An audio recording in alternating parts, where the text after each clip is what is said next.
Welcome to Undercomplicating Stuff, where we, two psychologists and coaches with over 40 years of combined experience, share our insights to help undercomplicate important topics. A friendly reminder that this video is meant for conversational and entertainment purposes only. Please see the information section below this video for additional resources. Dr. Gedeon, introduce yourself. Thanks, Julie. I'm Stacey Gedeon. I'm a health psychologist and the founder and CEO of a healthcare consulting and professional coaching business. And how about you, Dr. Radico? I'm Julie Radico. I am a psychologist, a coach, an author, and a speaker. And today our question is, how can I increase my internal self-awareness?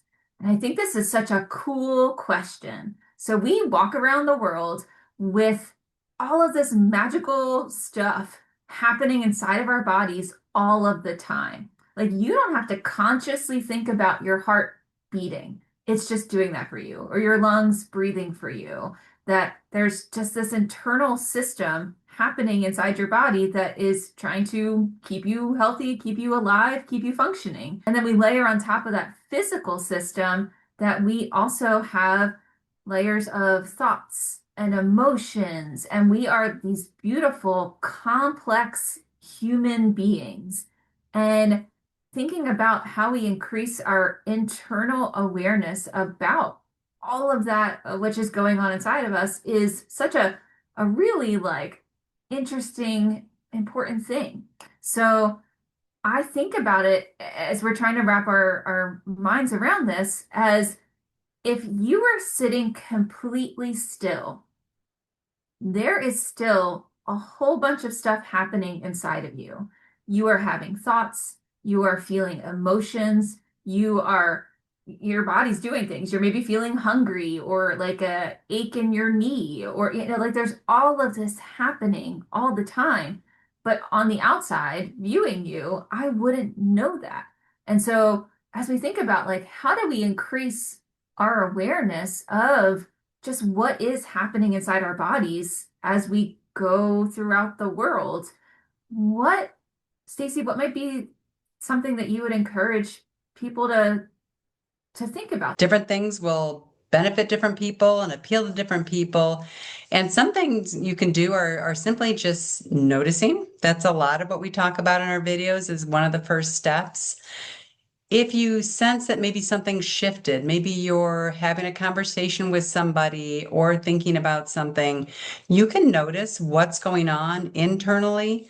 And that can include some of the physical symptoms of the systems you were talking about before. So that might be your heart rate kind of changes a bit because you're starting to notice that you're feeling worried about something, or maybe you're becoming upset with something. And one of the reasons why it's really helpful to be aware of your internal functioning of emotions and thoughts and everything else is because it serves as a foundation for lots of things as we go into the world and interact with other people and taking care of ourselves. And so needing to notice when things maybe aren't feeling very good.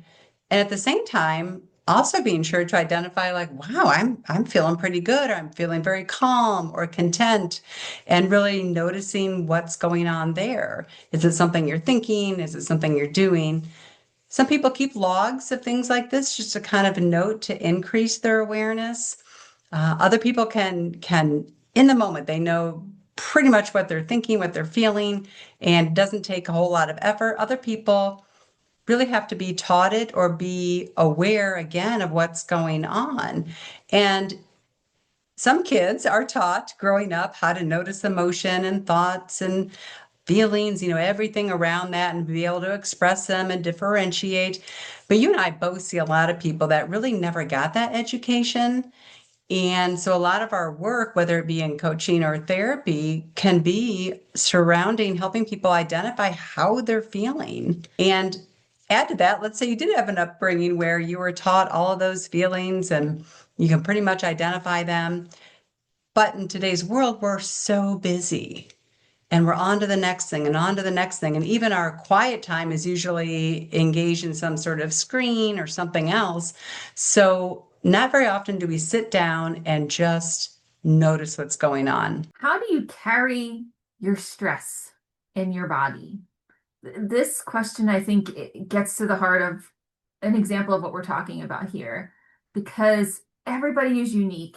We might have some overlapping ways that we carry stress, but we do it differently. And having an internal awareness about how you carry stress can give you just a lot of insights to help you notice when you're feeling stressed. Physically, are you shrugging your shoulders? Are you clenching your jaw? Are you grinding your teeth? Are you starting to get a headache? Are you like tensing your fingers as you're in a meeting? Like whatever it might be that you're doing, being able to notice that and noticing if your thoughts are following that, where your thoughts are starting off that cycle of your physiological response. All of these interconnected things that are happening are really important to notice. So, exactly like Stacey's saying, you can have an awareness of what's happening to you, what you're feeling, so that you can then more insightfully choose how you want to soothe yourself or how you want to respond to something in a moment. If your body's sending you signals that like, ooh, I have a gut feeling that this is not good. Um, it also can really help you if you think about it like on a continuum, that if you're getting small signals that are stress signals, like you're starting to feel a little bit more tense in your body, and that might be sending a signal that will warn you that you're going to get really like panicky and really stressed in a moment, to see if you can, if you're noticing that earlier on, soothe yourself in these moments so they don't always build to a more intense kind of moment. And that awareness is key in how you can take care of yourself. In addition to the physical sensations and noticing the importance again of really understanding different emotions and how they feel within you, because emotions are on a continuum like most things. And so let's say if you take something like anger, common emotion, maybe it starts with irritation. And what do you notice as a sign of irritation? Are you short with someone?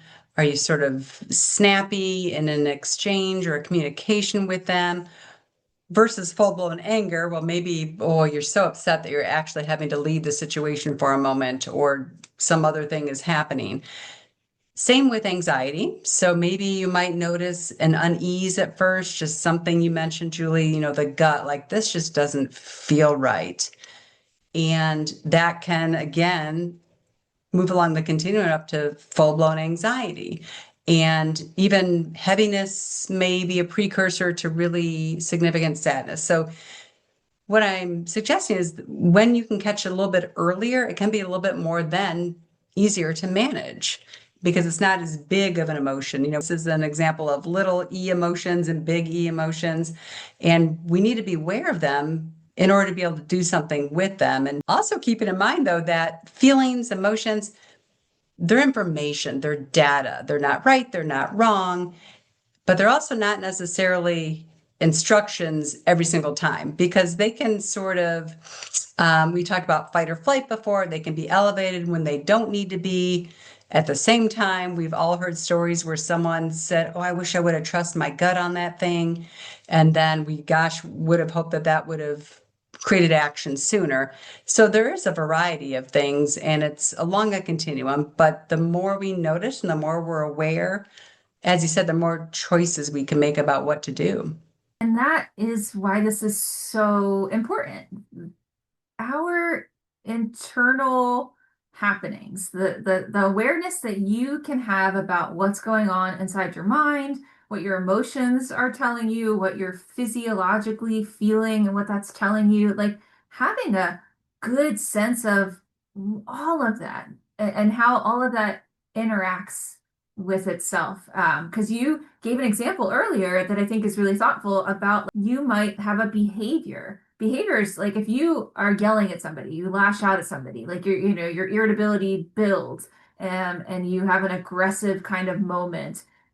That's a beautiful prime time to check back in with what is going on inside you.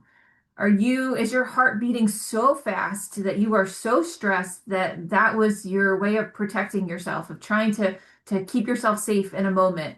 And your thoughts are following that and connected to that, and you're telling yourself this story about the situation that you don't know if it's true, but that's where your mind, that's where your thoughts went, and your emotions are all mixed up in that. And this the skill of being able to slow down for a moment and just check in on how am I feeling right now? What, like inside of my body, like, can I just do, and there's techniques around this. Some are things like, can I soothe my body? Like maybe take some slow, deep breaths. But could you do also like a body scan? If you're like, I don't know where I'm holding tension, what's going on right now. So, like, literally just from head to toe, taking a moment for each and checking in and going, okay, how, like, am I holding tension in my face right now? Am I clenching my jaw so hard and I'm not even noticing it? Going to like your shoulders, to your arms, to your back. We tend to like hunch and scrunch and oh man, everybody who's owns a phone or worked on a keyboard, you know you can like sit in really uncomfortable positions for a while, but you're not even aware of that. And going all the way down to your toes, like are your feet flat on the floor? Are you letting your body be in a relaxed space, or are you tense in some kind of way? And that's that awareness that you could have, kind of like doing a body scan. And then as you're doing that, maybe taking some slow, deep breaths to cool down your system, to give yourself a moment to just go, okay, I'm holding tension, but I really want to intentionally let it go for a moment. And I'm going to take a slow, deep breath in through my nose, try to move the air to my belly, and then breathe out through my mouth, like soothing yourself and your system so that you can, in a more calm, collected way, continue checking in. Like, how am I feeling? What am I telling myself? What is going on right now? As you as an out anybody as an outsider looking at you wouldn't know that you're doing that. That you could body scan and nobody has any idea. You're sitting in a meeting, you're sitting on an airplane, you're wherever you are, you're at a restaurant.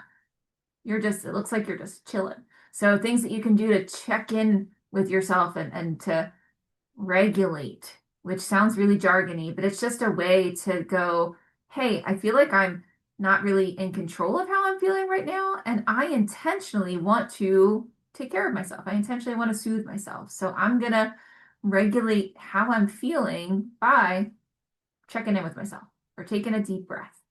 And those are some really helpful skills to have so that like it doesn't feel like you're just doing things on autopilot or feeling overwhelmed when you can have more control over how you're feeling. To add to that, maybe keeping in mind that you can notice keeping track of the situations that maybe are particularly shifting your emotions one way or another. And it could be something where you notice that, oh, whenever I'm in this type of situation, I tend to get really anxious or really nervous. And then it allows you, once you start to notice that pattern, allows you to again make choices about what you want to do about that, which may be some of the strategies that Julie mentioned, where you're doing them beforehand. And then you're going into whatever the anxiety provoking situation is. Let's say it's a meeting and you're already a little bit more regulated. And then we know you think better when you're not feeling anxious. And my takeaway from today is that your body often signals your stress or how you're feeling before your brain really catches up. And as adults, we tend to kind of push through, push through, push through. So you really need to be intentional about what am I feeling, what's going on physically, emotionally, what thoughts am I having, so that you can then again make those choices. I think my takeaway overlaps with yours, that the key thing that I would hope anybody listening and the things that we try to do for ourselves is really just to raise your awareness of what you are walking around the world with. So if you're starting your day in a tensed, stressed, like kind of like negative spiral of thoughts and feeling really down, like that is gonna shape how you view the world, that your lenses are gonna be colored in that. So if you have more insight, and not that having insight is always gonna mean that you can change that, but just being aware of it, knowing, oh, I have on gloomy lenses today. I am going to be more gentle with myself. I'm going to be kinder to myself. I'm going to give myself more breaks. I'm going to tell people that I'm interacting with that, oh, this is a rougher day for me, or like, oh, I might just need another minute to gather myself, or whatever it is that you can do, that having that awareness lets you do to take care of yourself better. So increasing the time that you spend, even if it's 30 seconds, like a couple times a day, check in with how you're feeling, what you're thinking, physiologically, what's happening to you. Again, all the things that are happening inside your body that you could be sitting or laying completely still, and all of that is still going on. Check in with all of that stuff because knowledge is power. Like, knowledge about yourself helps you know how you want to navigate the world and how you can be gentler and kinder to yourself as you try to navigate a really busy, hectic, stressful world. So, if this topic resonated with you, please share it with somebody that you care about. Also, please like, comment, and subscribe. Also, message us on our social media platforms with questions that you'd like us to discuss in future episodes.